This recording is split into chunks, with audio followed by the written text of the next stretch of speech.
श्रीमद्भगवत महापुराण तृतीय स्कंद अध्याय 23 कदर्म और देवहूति का विहार। श्री मैत्रेय जी ने कहा, विदुर जी, माता पिता के चले जाने पर पतिदेव के अभिप्राय को समझ लेने में कुशल साध्वी देवहूति कदर्म जी की प्रतिदिन प्रेम पूर्वक सेवा करने लगी, ठीक उसी तरह जैसे श्री पार्वती जी भगवान शंकर की सेवा करती हैं।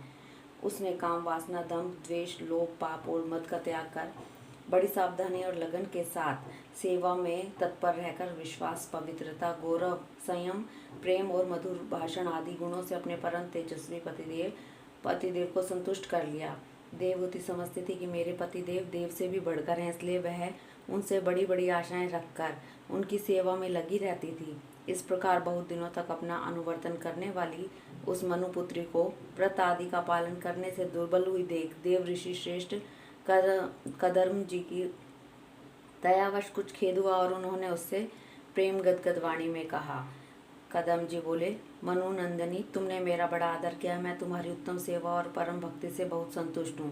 सभी देहधारियों को अपना शरीर बहुत प्रिय व एवं आदर की वस्तु होता है, किंतु तुमने मेरी सेवा के आगे उसके क्षीण होने की कोई परवाह नहीं की।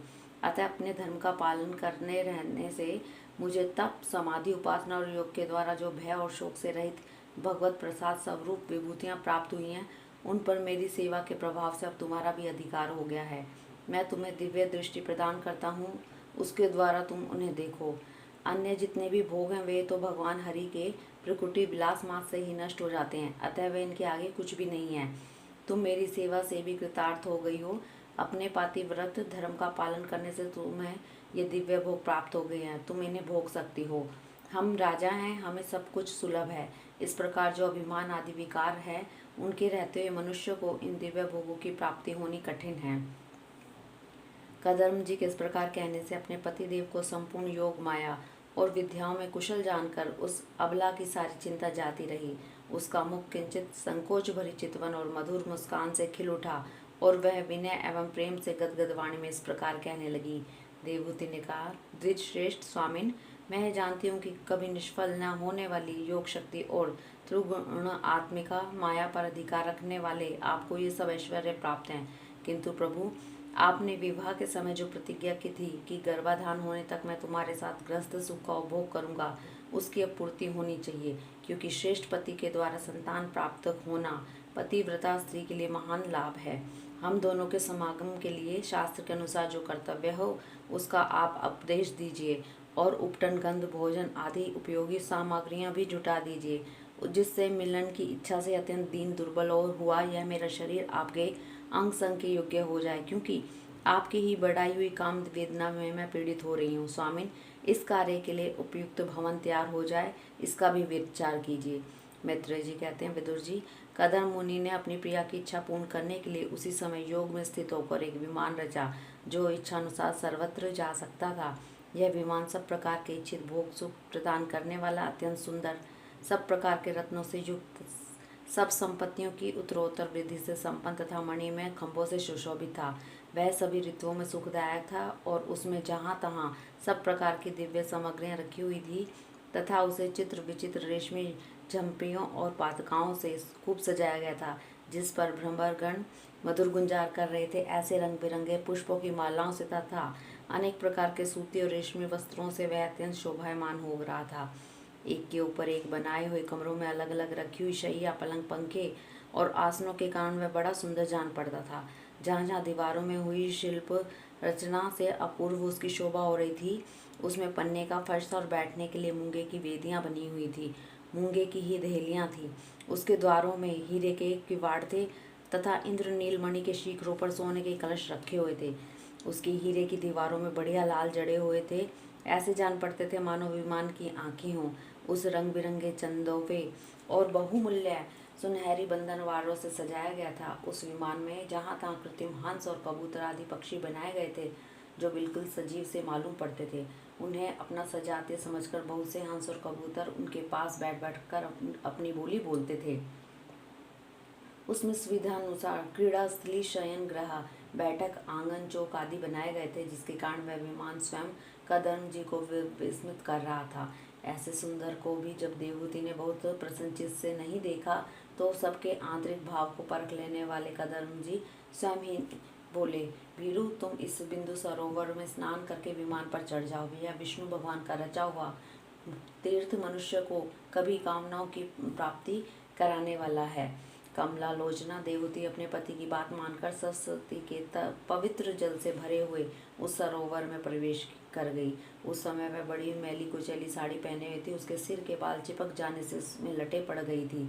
शरीर में मैल जम गया था और स्तन कांतिहीन हो गए थे। सरोवर में गोता लगाने पर उसने उसके भीतर एक महल में 1000 कन्याएं देखी। वे सभी किशोर अवस्था की थी और उनके शरीर में से कमल की गंध आती थी। देवभूति को देखते ही वे सब स्त्रियां सहसा खड़ी हो गई और हाथ जोड़कर कहने लगी, हम आपकी दासियां हैं, हमें आज्ञा दीजिए, आपकी क्या सेवा करें। विदुर जी, तब स्वामिनी को सम्मान देने वाली उन रमणियों ने बहुमूल्य मसालों तथा गंध आदि से मिश्रित जल के द्वारा मनस्विनी देवभूति को स्नान कराया और उसे 2 नवीन और निर्मल वस्त्र पहनने को दिए।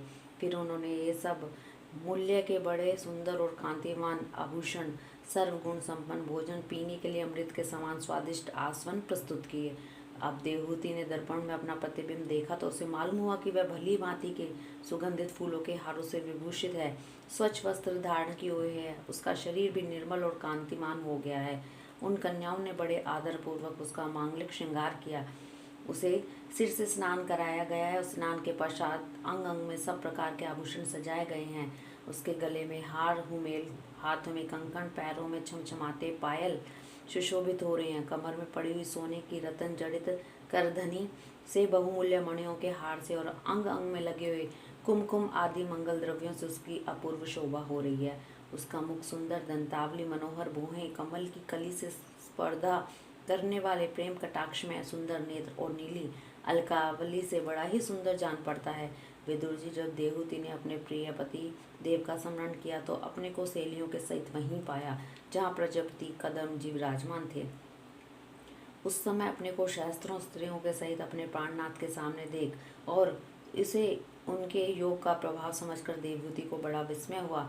शत्रु विजयी विदुर, जब कदम जी ने देखा कि देवहूति का शरीर स्नान करने से अत्यंत निर्मल हो गया है और विवाह काल से पूर्व जैसा था वैसा ही अपूर्व शोभा से संपन्न हो गया है, हजारों विद्याधरियां उसकी सेवा में लगी हुई हैं और उसके शरीर पर बढ़िया बढ़िया वस्त्र शोभा पा रहे हैं, तब उन्होंने बड़े प्रेम से उसे विमान पर चढ़ाया। उस समय अपनी प्रिया के पति अनुरक्त होने पर भी कदम जी महिमा कम नहीं हुई।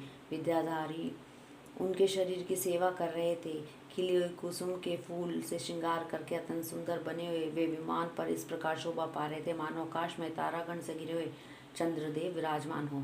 उस विमान पर निवास कर उन्होंने दीर्घ काल तक कुबेर जी के समान मेरू पर्वत की घाटियों में विहार किया। ये घाटियाँ 8 लोकपालों की विहार भूमि हैं। इसमें कामदेव को बढ़ाने वाली शीतल मंद सुगंध वायु चलकर इनकी कमनीय शोभा का विस्तार करती हैं तथा श्री गंगा जी के स्वर्ग लोक से गिरने की मंगलमय ध्वनि निरंतर गूंजती रहती है। उस समय भी दिव्य विद्याधारियों का समुदाय उनकी सेवा में उपस्थित था और सिद्धगण वंदना किया करते थे। इसी प्रकार प्राण प्रिया देवहूति के साथ उन्होंने वैशंभक, सुरसन, नंदन, पुष्पभद्र और चैत्र रथ आदि अनेकों देव उद्यानों तथा मानस सरोवर में अनुराग पूर्वक विहार किया। उस कांतिमान इच्छानुसार चलने वाले श्रेष्ठ विमान पर बैठकर वायु के समान सभी लोकों में विचरते हुए कदम जी विमान विहारी देवताओं से भी आगे बढ़ गए। विदुर जी, जिन्होंने भगवान के भव्यहारी पवित्र पाद पद्मों का आश्रय लिया है, उन धीर पुरुषों के लिए कौन सी वस्तु शक्ति दुर्लभ है। इस प्रकार महायोगी कदम जी यह सारा भूमंडल जो द्वीप वर्ष आदि की विचित्र रचना के कारण बड़ा आश्चर्य में प्रतीत होता है, अपनी प्रिया को दिखाकर अपने आश्रम को लौट आए। फिर उन्होंने अपने को 9 रूपों में विभक्त कर रति सुख के लिए अत्यंत उत्सुक मनुकुमारी देवहूति को आनंदित करते हुए उसके साथ बहुत वर्षों तक विहार किया, किंतु उनका इतना लंबा समय एक मुहूर्त के समान बीत गया। उस विमान में रति सुख को बढ़ाने वाली बड़ी सुंदर शैया का आश्रय ले वे अपने परम रूपमान प्रियतम के साथ रहती हुई देवहूति को इतना काल कुछ भी न जान पड़ा। इस प्रकार उस कामासक्त दंपति को अपने योग बल से सैकड़ों वर्षों तक विहार करते हुए भी वह काल बहुत थोड़े समय के समान निकल गया।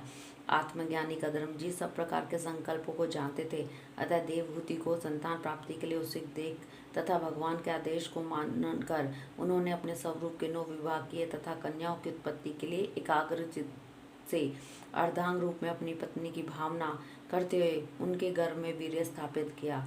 इससे देवहूति के एक साथ ही 9 कन्याएं पैदा हुई। वे सभी सर्वांग सुंदरी और उनके शरीर से लाल कमल की सी सुगंध निकलती थी। इसी समय शुद्ध स्वभाव वाली सती देवहूति ने देखा कि पूर्व प्रतिज्ञा के अनुसार उनके पतिदेव संन्यास आश्रम ग्रहण करके वन को जाना चाहते हैं, तो उसने अपने आंसुओं को रोककर ऊपर से मुस्कुराते हुए व्याकुल एवं संतप्त हृदय से धीरे धीरे अति मधुर वाणी में कहा। उस समय वह सिर नीचा किए हुए अपने नखमणि मंडित चरण कमल से पृथ्वी को कुरेद रही थी। देवहूति ने कहा, भगवान, आपने जो कुछ प्रतिज्ञा की थी वह तो पूर्णतः निभा दी है, तो भी मैं आपकी शरणागत हूँ, अतः आप मुझे अभय दान और दीजिए। ब्राह्मण, इन कन्याओं के लिए योग्य वर खोजने पड़ेंगे और आपके वन को चले जाने के बाद मेरे जन्म मरण रूप शोक को दूर कराने के लिए भी कोई होना चाहिए। प्रभु, अब तक परमात्मा से विमुख रहकर मेरा जो समय इंद्रिय सुख भोगने में बीता है वह तो निरर्थक ही गया। आपके परम प्रभाव को न जानने के कारण ही मैंने इंद्रियों के विषयों में आसक्त रहकर आपसे अनुराग किया। तथापि यह भी मेरे संसार भय को दूर करने वाला ही होना चाहिए। अज्ञानवश असत पुरुषों के साथ किया हुआ जो संग संसार कारण बंधन का कारण होता है, वही सत्पुरुषों के साथ किए जाने पर असंगता प्रदान करता है।